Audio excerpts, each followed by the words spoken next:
कुछ लोग आईपीओ में पहली बार अप्लाई करते हैं एंड उनको अलॉटमेंट मिल जाता है। इसके अलावा टाइम टू टाइम और भी आईपीओ का उन लोगों को अलॉटमेंट मिलते रहता है।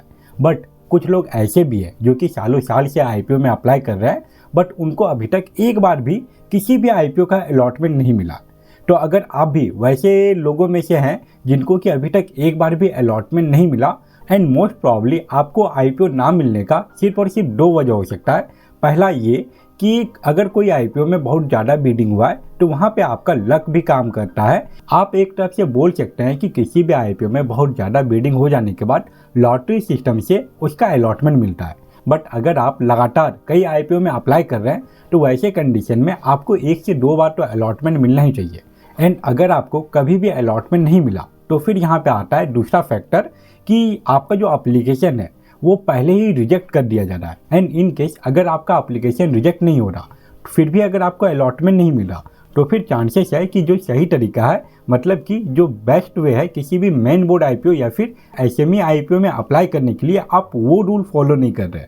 हम लोग इस वीडियो में कोई भी एप्लीकेशन रिजेक्ट क्यों होता है उसके बारे में तो बात करेंगे ही करेंगे, बट उसके पहले हम लोग ये देख लेते हैं कि किसी भी आईपीओ में अप्लाई करने का सही तरीका क्या है। एंड अगर आप अलग अलग सेगमेंट में अप्लाई करते भी हैं और वो आईपीओ में अगर बहुत ज़्यादा बिडिंग हुआ है तो फिर कौन सी सेगमेंट में कितने लॉट का अलॉटमेंट मिलेगा पहले हम लोग उसके बारे में बात कर लेते हैं। तो जैसा कि हम लोगों को पता है कि दो टाइप का आईपीओ होता है, पहला main board IPO and second SME IPO. वो सारे आईपीओ जिसका कि टोटल इश्यू साइज ठीक ठाक हो वो मेन बोर्ड आईपीओ के कैटेगरी में आता है। एंड वो सारा आईपीओ जिसका कि टोटल इश्यू साइज काफ़ी कम होता है या फिर जो छोटी कंपनियां होती है वो अपना एसएमई आईपीओ लेके आती है। एसएमई आईपीओ में आपको दो ही सेगमेंट देखने को मिलेगा, एक रिटेल इन्वेस्टर वाला सेगमेंट एंड सेकेंड एचएनआई वाला सेगमेंट। रिटेल इन्वेस्टर वाले सेगमेंट में आप एक लॉट के लिए अप्लाई कर सकते हैं एंड अगर आप एक लॉट से ज़्यादा के लिए अप्लाई करते हैं तो फिर आप एचएनआई वाले कैटेगरी में आ जाएंगे। एंड एसएमई आईपीओ का एक लॉट का जो मैक्सिमम साइज होता है ये 1,50,000 का ही हो सकता है। किसी भी एसएमई आईपीओ का जो एक लॉट का जो कॉस्ट होने वाला है वो 1,50,000 से ज़्यादा का नहीं हो सकता। वहीं अब अगर बात करें मेन बोर्ड आईपीओ के बारे में तो मेन बोर्ड आईपीओ में आपको मेनली 3 कैटेगरी देखने को मिलेगा। पहला हो गया रिटेल इन्वेस्टर, सेकेंड हो गया स्मॉल एचएनआई एंड थर्ड हो गया big HNI. And main board IPO का एक लॉट का जो मैक्सिमम प्राइस हो सकता है ये 15,000 रुपीज़ का हो सकता है, इससे ज़्यादा का इसका लॉट साइज नहीं हो सकता। एंड अगर आप किसी मेन बोर्ड आईपीओ में 2 लाख से नीचे का इन्वेस्टिंग कर रहे हैं तो वो आपका रिटेल इन्वेस्टर वाला सेगमेंट में आएगा। एंड अगर आपका जो एप्लीकेशन का जो अमाउंट है वो 2 लाख से 10 लाख के बीच का होता है तो वो आ जाएगा स्मॉल एचएनआई वाली कैटेगरी में। और जैसे ही आपका जो अमाउंट है वो 10 लाख के ऊपर का पहुंचेगा उसके बाद से आप आ जाओगे बिग एचएनआई वाली कैटेगरी में। हम लोग यहाँ पे ये एज्यूम करके चल रहे हैं कि जिस मेन बोर्ड आईपीओ में आप अप्लाई करने जा रहे हो उसमें ऑलरेडी बहुत ज़्यादा बिडिंग हो चुका है। वैसे कंडीशन में एज ए रिटेल इन्वेस्टर आपको रिटेल इन्वेस्टर वाले सेगमेंट में सिर्फ और सिर्फ एक लॉट से ही अप्लाई करना चाहिए। अगर आप रिटेल इन्वेस्टर वाले सेगमेंट में 4 या फिर 5 लॉट से अप्लाई कर भी रहे हैं एंड अगर आपको उसका अलॉटमेंट मिल भी जाता है तो फिर वैसे कंडीशन में आपको एक ही लॉट मिलने वाला है। ऐसा नहीं है कि अगर आपने 5 लॉट के लिए अप्लाई किया है तो फिर आपको 5 लॉट मिल जाए। वहीं अगर बात करें एचएनआई वाली कैटेगरी के बारे में तो स्मॉल एचएनआई वाला जो कैटेगरी है वो 2 लाख से स्टार्ट हो जाता है एंड जो ऊपर मैक्सिमम तक जाता है वो 10 लाख के अंदर का ही रहता है। एंड अगर आप स्मॉल एचएनआई वाली कैटेगरी में अप्लाई कर रहे हैं तो फिर उसका जो मिनिमम लॉट साइज है आप वही अप्लाई करें। अगर आप मैक्सिमम के लिए अप्लाई करेंगे या फिर बीच का कोई रैंडम लॉट के लिए अप्लाई करोगे तो वैसे कंडीशन में भी आपको जो इसका अलॉटमेंट मिलने वाला है वो इस कैटेगरी का जो मिनिमम लॉट साइज है उतना ही लॉट का आपको अलॉटमेंट मिलेगा। एंड अगर आप बिग एचएनआई वाली कैटेगरी में अप्लाई कर रहे हैं तो इसमें भी जो मिनिमम लॉट साइज है आप उतने ही लॉट के लिए अप्लाई कीजिए। उससे ज़्यादा के लॉट के लिए आप अगर अप्लाई करते हैं तो फिर उसका कोई फ़ायदा है नहीं, आपका फालतू में बस कैपिटल ब्लॉक होने वाला है। अगर आपको बिग एचएनआई वाला कैटेगरी में अलॉटमेंट मिल भी जाता है तो फिर आपको जो अलॉटमेंट मिलने वाला है वो जो स्मॉल एचएनआई कैटेगरी के लिए मिनिमम जो लॉट रिक्वायरमेंट है उतने ही लॉट का आपको अलॉटमेंट मिलेगा। क्योंकि हम लोग ये एज्यूम करके चल रहे हैं कि ये आईपीओ में ऑलरेडी बहुत ज़्यादा बिडिंग हुआ है एंड बहुत ज़्यादा बिडिंग होने के बाद आप चाहे कितने भी लॉट के लिए अप्लाई करें बट अगर आपको इसका अलॉटमेंट मिलता है तो रिटेल इन्वेस्टर वाले सेगमेंट में एक ही लॉट का अलॉटमेंट मिलेगा। और एचएनआई वाली कैटेगरी में जहाँ से ये सेगमेंट स्टार्ट होता है तो उसका जो मिनिमम लॉट रिक्वायरमेंट है आपको उतने ही लॉट का अलॉटमेंट मिलने वाला है। किसी भी मेन बोर्ड आईपीओ में अलॉटमेंट मिलने का आपको सबसे ज़्यादा चांसेस बिग एचएनआई वाली कैटेगरी में ही होता है। इन केस अगर आपके पास 5 लाख का कैपिटल है तो वैसे कंडीशन में आपको जितना ज़्यादा से ज़्यादा हो उतना आप रिटेल इन्वेस्टर वाले सेगमेंट में एक एक लॉट के लिए अप्लाई करें, ताकि आपका अप्लीकेशन ज़्यादा हो एंड अलॉटमेंट मिलने का चांसेस ज़्यादा हो। फॉर एग्जांपल, आप यहाँ पे रिटेल इन्वेस्टर वाले सेगमेंट से 10 एप्लीकेशन के लिए अप्लाई कर देते हैं। उसके बाद जो आपके पास बाकी कैपिटल बचा उसको आप स्मॉल एचएनआई वाली कैटेगरी में अप्लाई कर दीजिए। ये होगा आपका मेन बोर्ड आईपीओ में अप्लाई करने का सही तरीका। यहाँ पे आपको अलॉटमेंट मिलने का सबसे ज़्यादा चांसेस है। एंड एसएमई आईपीओ में अगर आप अप्लाई कर रहे हैं तो एज ए रिटेल ट्रेडर आप एक ही लॉट के लिए अप्लाई कर सकते हैं। एंड अगर आप एचएनआई वाले कैटेगरी में अप्लाई करना चाहते हैं तो वैसे कंडीशन में भी आपको 2 लॉट से ज़्यादा के लिए अप्लाई नहीं करना चाहिए, क्योंकि जितना भी एसएमई आईपीओ होता है वो आपको एटलीस्ट 30-40 टाइम तो ओवर सब्सक्राइब देखने को मिल ही जाएगा। एंड बहुत सारे केसेस में 1000 टाइम से भी ज़्यादा ओवर सब्सक्राइब आपको एसएमई आईपीओ देखने को मिल जाता है। तो आई होप अब आपको यह आइडिया लग गया होगा कि किसी भी मेन बोर्ड आईपीओ में अप्लाई करने का सही तरीका क्या है। साथ ही साथ एसएमई आईपीओ में आपको मैक्सिमम कितने लॉट के लिए अप्लाई करना चाहिए। अब हम लोग ये बात कर लेते हैं कि अगर आपने किसी भी आईपीओ के लिए अप्लाई किया है तो वैसी कंडीशन में आपका अप्लीकेशन कौन कौन से वजह से रिजेक्ट हो सकता है, और अगर आप ये सारी गलतियों को अवॉइड करते हैं तो फिर आपको जो अलॉटमेंट मिलने का चांसेस है वो कई गुना बढ़ जाता है। एंड वो समझाने के लिए मैं आप लोगों को ले आया हूँ इंडो फार्म इक्विपमेंट के बेसिक डिटेल के ऊपर। ये आईपीओ का बिडिंग कुछ दिन पहले ही क्लोज हुआ है।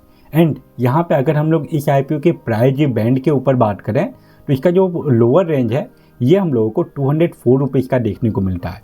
एंड इस आईपीओ का जो अपर बैंड है ये 215 रुपीज़ का है। तो यहाँ पे कई बार इन्वेस्टर जो प्राइस रेंज है वो लोअर रेंज का सिलेक्ट कर लेते हैं, और इन केस अगर उस आईपीओ में काफ़ी ज़्यादा बिडिंग हो, जैसा कि इंडो फार्म इक्विपमेंट में हुआ भी है, ये आईपीओ ओवरऑल 227 टाइम्स से ज़्यादा ओवर सब्सक्राइब किया गया है। एंड अगर किसी ने भी इस आईपीओ को 207 रुपीज़ के प्राइस रेंज के साथ अप्लाई किया होगा तो फिर वैसे कंडीशन में उनको अलॉटमेंट मिलने का जो चांसेस है वो कम हो जाता है।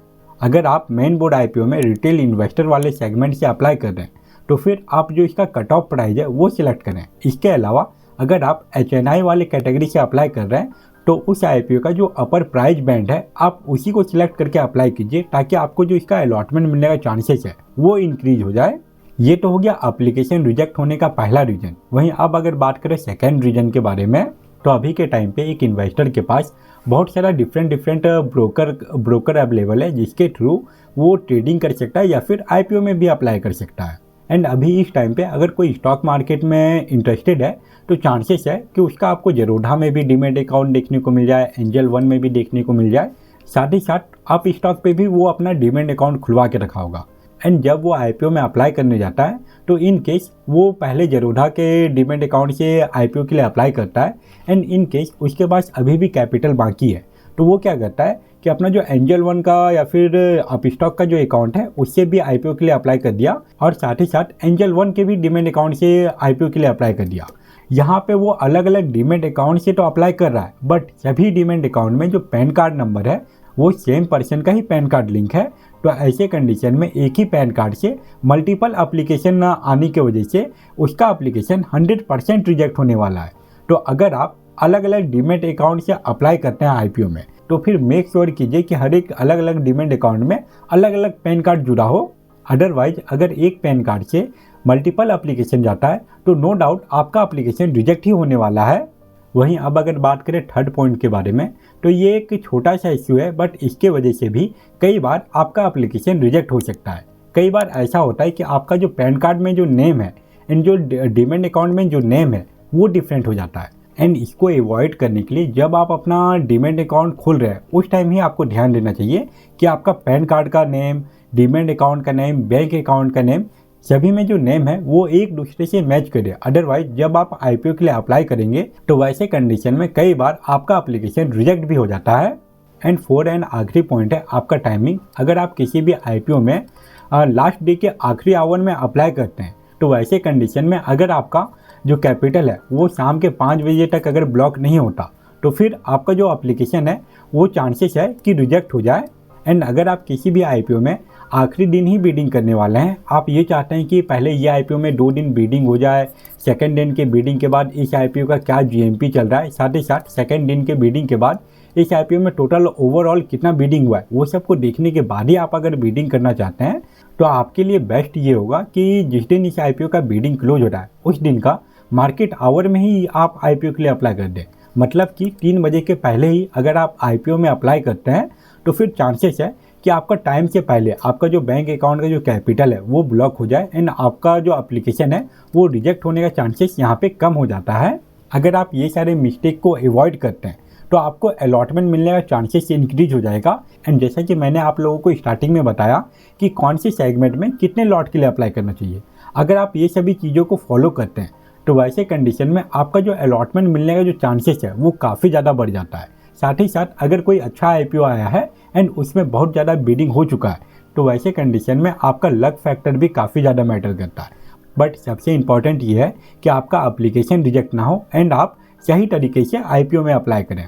तो आई होप आपके लिए ये वीडियो यूजफुल रहा होगा एंड अगर आपको ये वीडियो यूजफुल लगा तो वीडियो को लाइक जरूर करें एंड ऐसे ही स्टॉक मार्केट एंड आईपीओ के रिगार्डिंग डेली अपडेटेड वीडियो पाने के लिए चैनल को भी सब्सक्राइब कर लीजिए। फिलहाल इस वीडियो को यहीं पे एंड करते हैं। Thank you for watching this video.